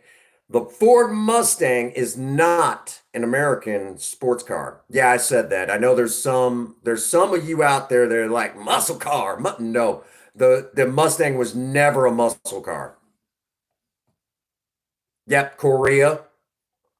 Yeah, but that's South Korea, so they're all right. They're all right. But yeah, and then there's some that's in Japan as well. So I guess that's all right too. I mean, Japan has manufacturers here. I will say today, as long support any automotive company that has plants in the U.S. That's all I'll say. Support any automotive company that provides American jobs here in the United States. Yeah. What's going on, Lewis? We're kind of chit chatting about some actual automotive stuff from back in the day. But yeah, so in the 1970s, automotive manufacturers were in a hurry to get cars to the American public and keep the prices low. So there was issues where, okay, the Ford Pinto, I know a lot of y'all talk about the whole problem with the gas tank in the Ford Pinto and the Mercury Bobcat. Most people forget that Mercury had their own version of the Ford Pinto. It was called the Bobcat. And cute little car, cute little car.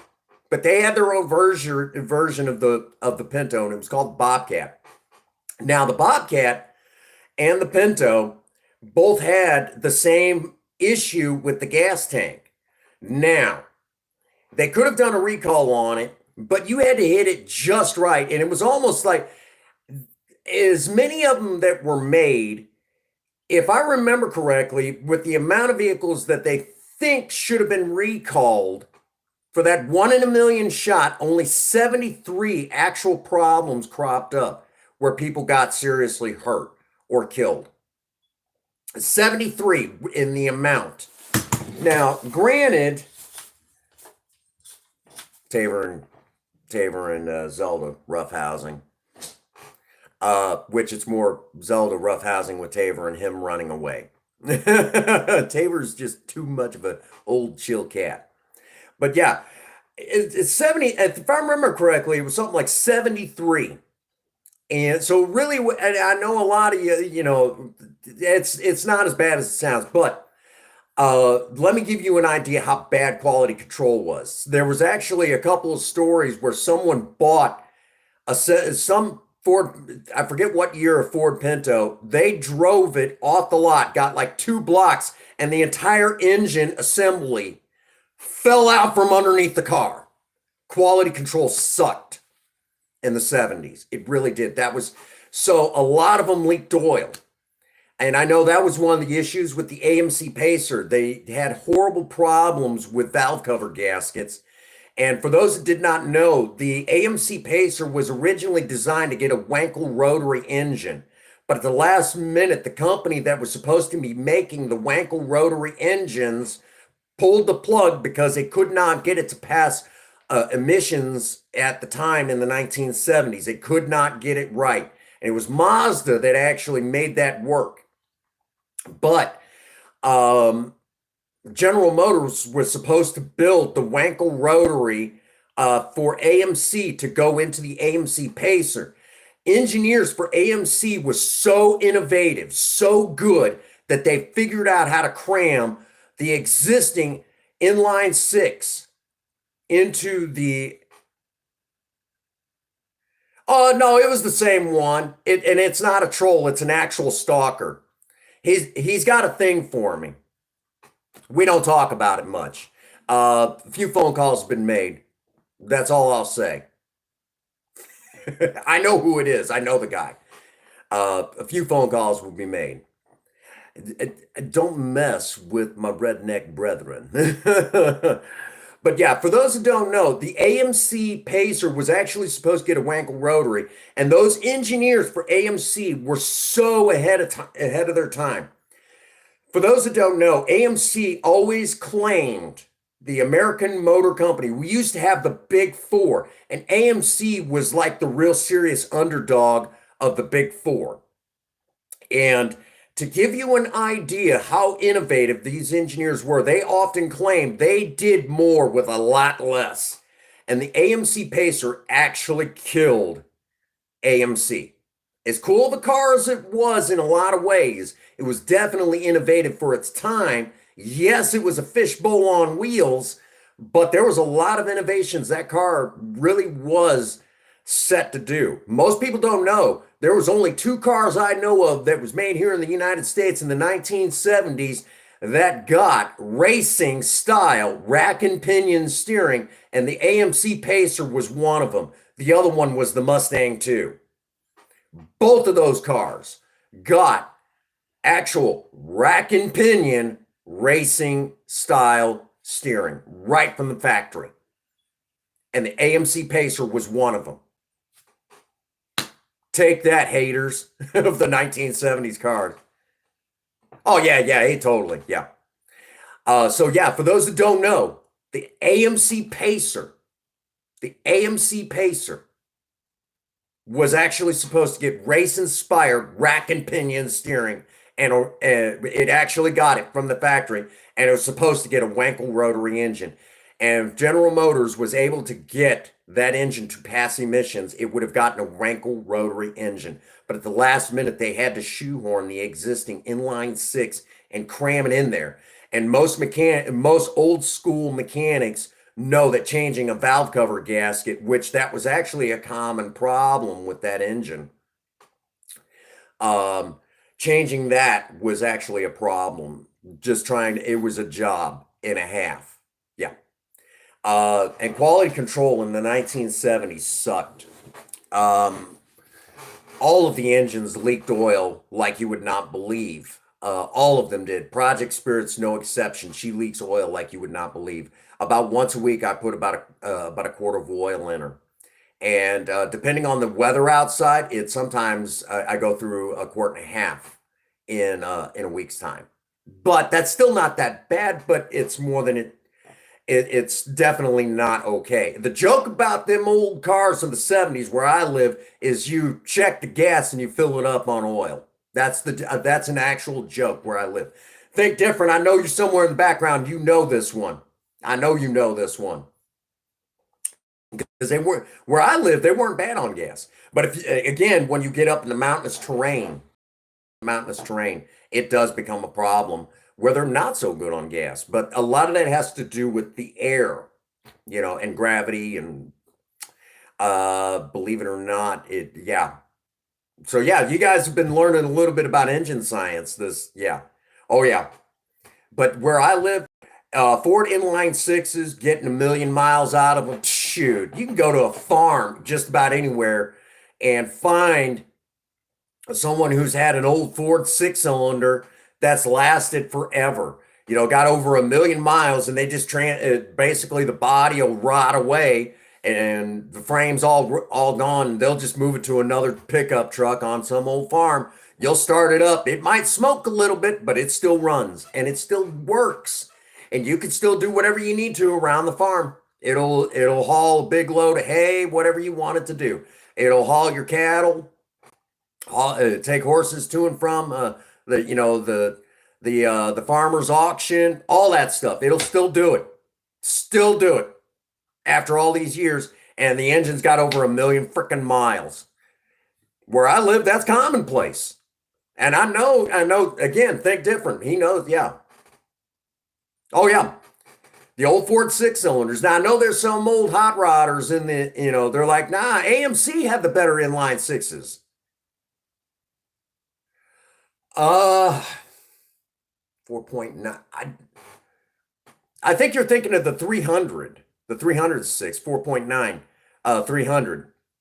And that was, again, the 306 was one of the best truck engines that Ford ever made. But I know there's old Ford inlines. I actually know of a guy who's tooling around in a 65 Ford Falcon with like a 140 inline six. It's not very powerful, but yeah, it's a nice. Oh yeah. He toodles around in that thing, loves it, like a little bitty inline six.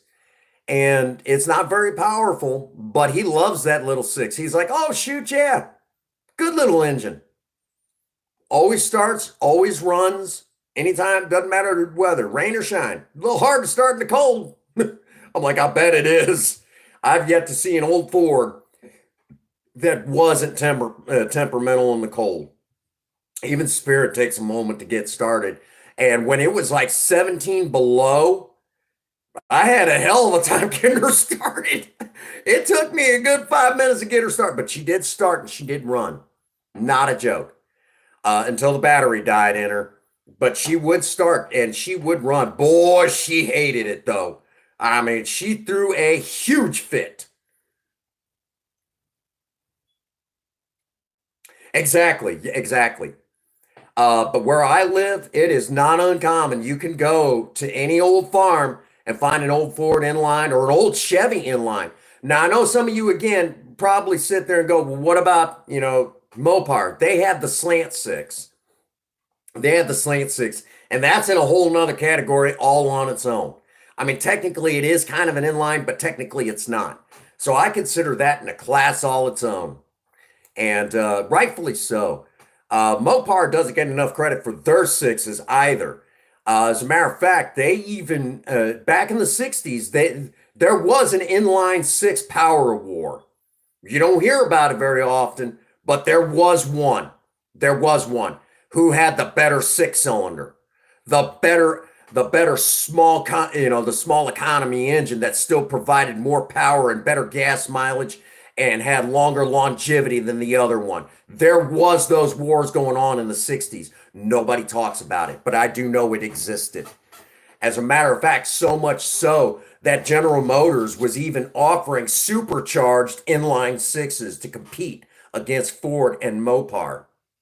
Not a joke.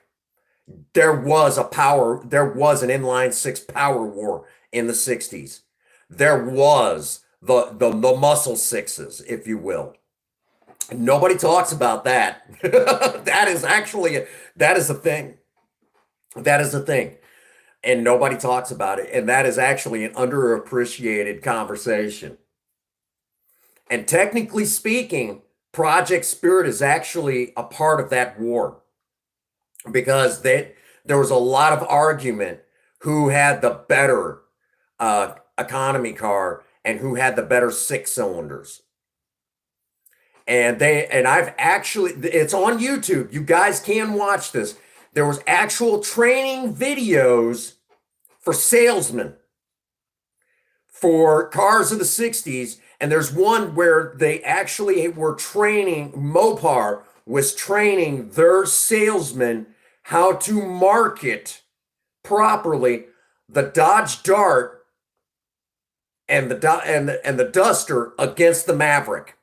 There's actual training videos for their salesmen that actually came with books and actual slideshows that, yeah, there's actual videos on YouTube where they were showing how to market their economy vehicles against the Maverick in like 1970 to like 72. There's actual training videos that you can find on YouTube. Really awesome stuff, I'm telling you right now. You want to see some cool stuff, some cool retro stuff, that's it. And because I've actually been a salesman for a brief moment, but I'll tell you all right now, as a salesman, ironically enough, most people don't know this, but as a salesman, you have to take every feature imaginable and turn it basically everything about it and turn it into a feature.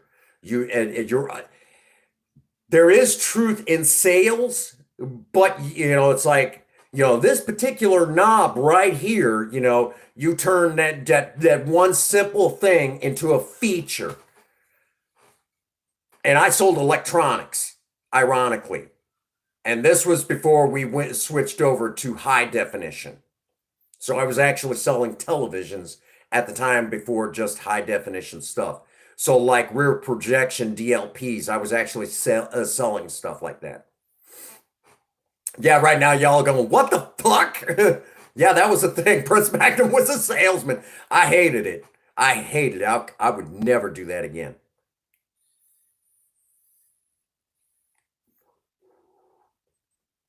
Yeah, I was actually a salesman for National Rent to Own. Yeah, that was a thing. I'd never do that again. Salesman slash collections officer. They called it an account manager. And I will be absolutely honest with you, I freaking hated it. It was stupid. Never do it again.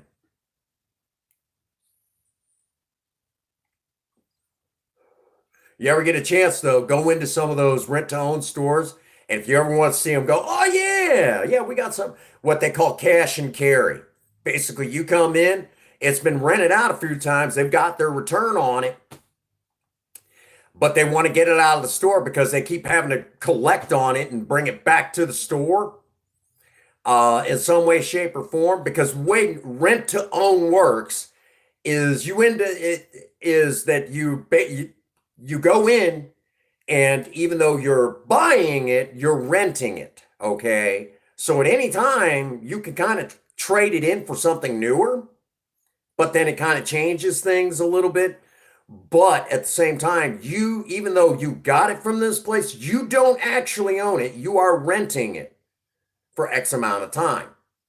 So if any of you all out there ever try to skip out on that rent to own product, you try to skip out on it, paperwork can be filed with the prosecutor where you live, and you can end up with a Class C felony.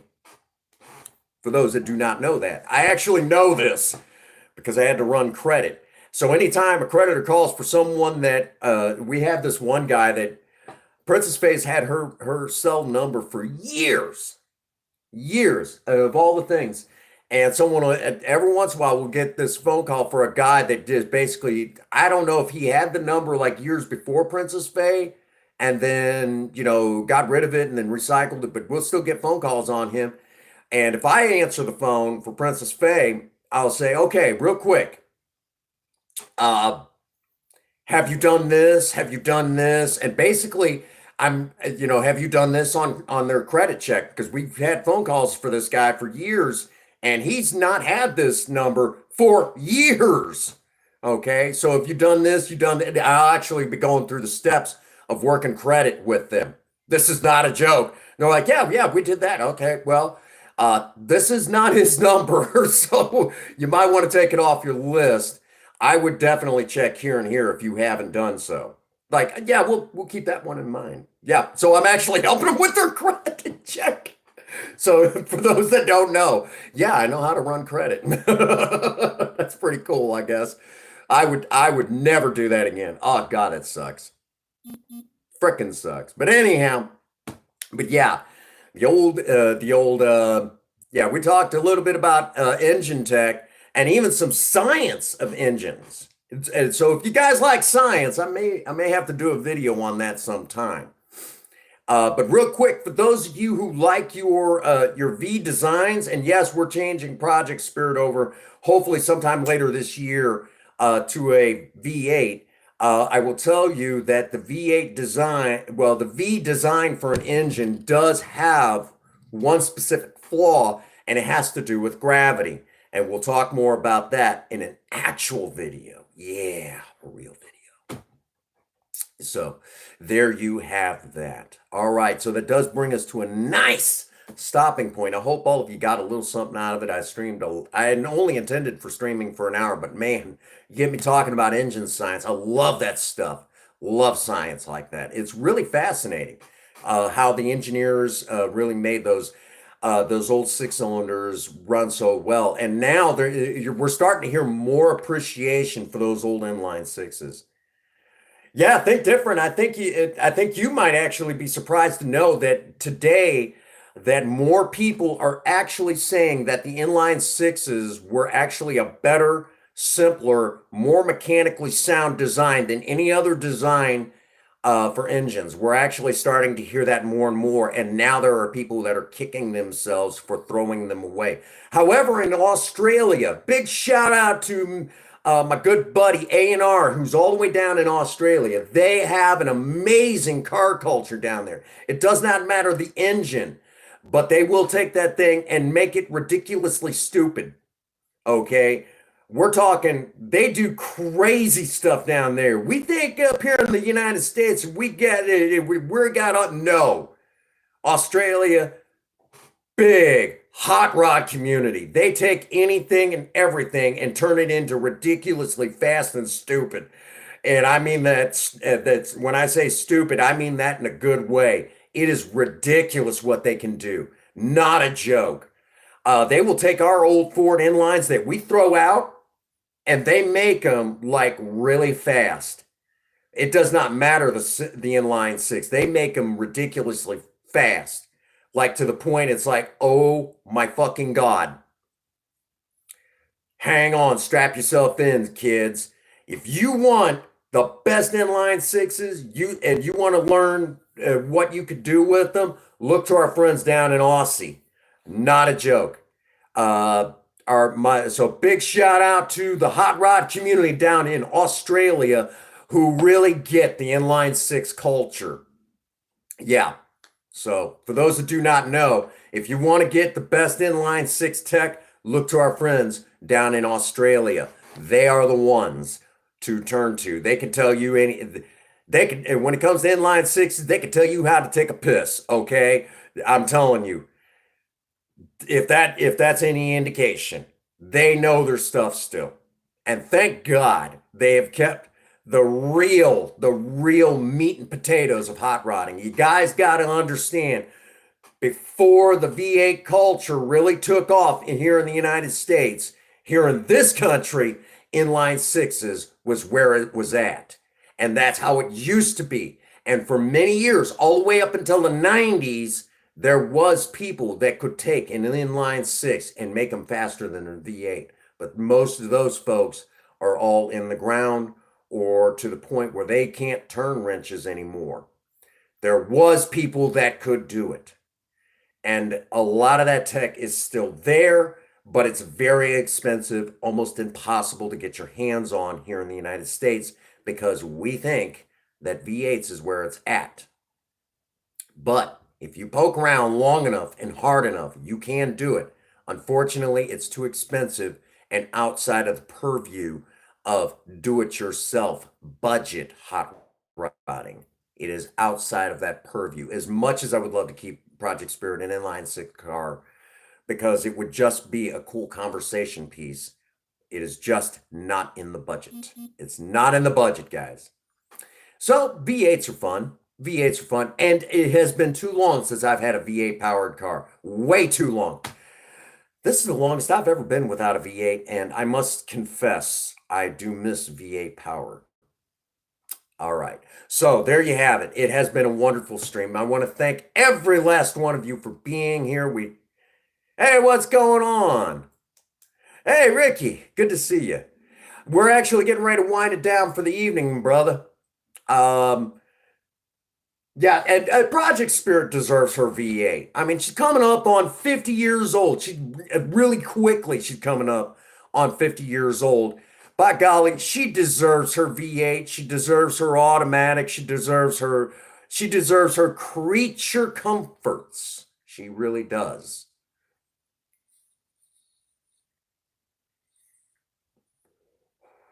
She deserves all the bells and whistles. She deserves all her bells and whistles. Without a doubt. And I know a lot of you really love good old Project Spirit. Ricky, if you have not spent enough time, go over. There's actually, real quick, before I wind it down and shut her down for the night. Ricky, there's an entire playlist you need to take a look at. You will fall in love with the playlist. And it's called, there is a playlist for do-it-yourself budget hot rodding here on the channel. Grab that playlist. Yes.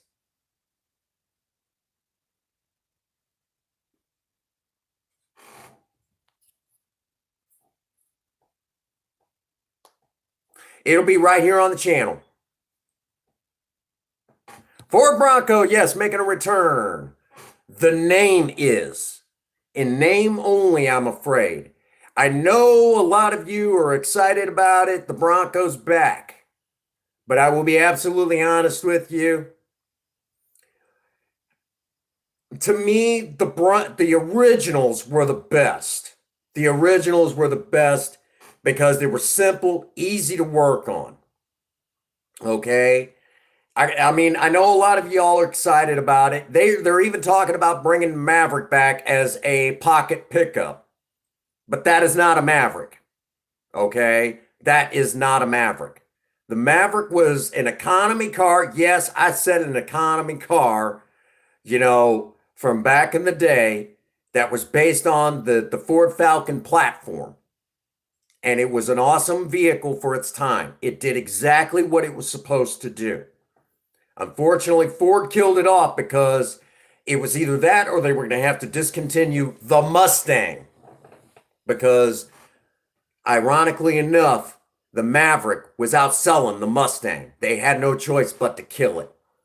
And so much so, that's also why the Mercury Comet went away too, because you cannot leave the twin too. All right, that's just the way it is. So it was either the Maverick was killed off or they had to discontinue the Mustang. And at that time, you had the Mustang too.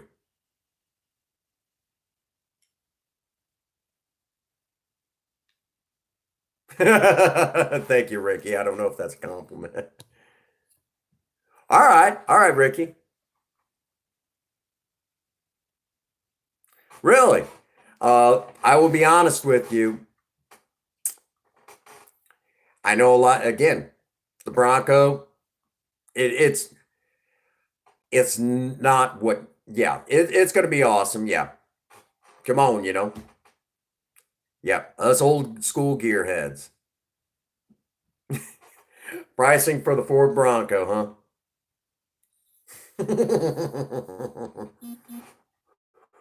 Right on, Ricky. But yeah, definitely check out that whole series. Yeah, you'll love it.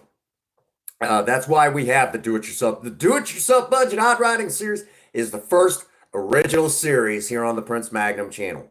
It's an original series that, well, at one point in time we did change it over to where it was called Two Sides of the Same Coin, and it was for a good reason because we had two Mavericks, Project Spirit and Project Vera, which Project Vera eventually had to go away. But that's a story for another time, which we've already covered that story.